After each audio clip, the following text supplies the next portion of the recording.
projesini yapıyoruz. Festivalimizin birincisinden yedincisine kadar Kırgızistan Türkiye Manas Üniversitesi bizim proje ortağımız oldu. Üniversitemize, yetkililerine teşekkür ediyoruz. Bu yıl arkadaşımız da söyledi, 260 film müracaat etti öğrenci ve profesyonel kategoride. Haliç Üniversitesi'nde gala ödül törenlerimizi yaptık, ödülleri verdik. Kırgızistan'dan Manas Üniversitesi'nden 260 film içerisinden 2 tane film dereceye girdi.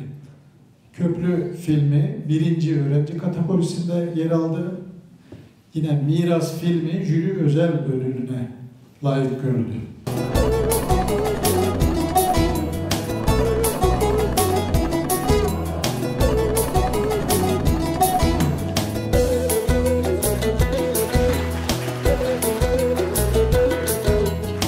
Öğrencilerimizin yüzleri gülüyor. Burada da görüyorum.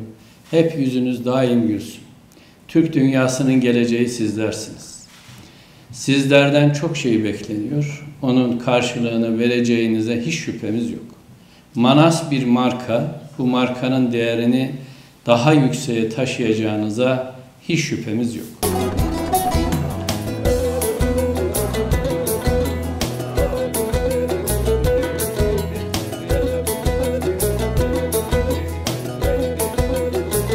Türk dünyasına, Türk dünyasının dayanışmasına ve birliğine her zaman el üstünde tutan ve bunun için çalışan birer neferiz. Amacımız Türk dünyasında her alanda dayanışmayı, işbirliğini geliştirmek ve milletlerimiz arasında daha da dayanışmayı güçlendirmek.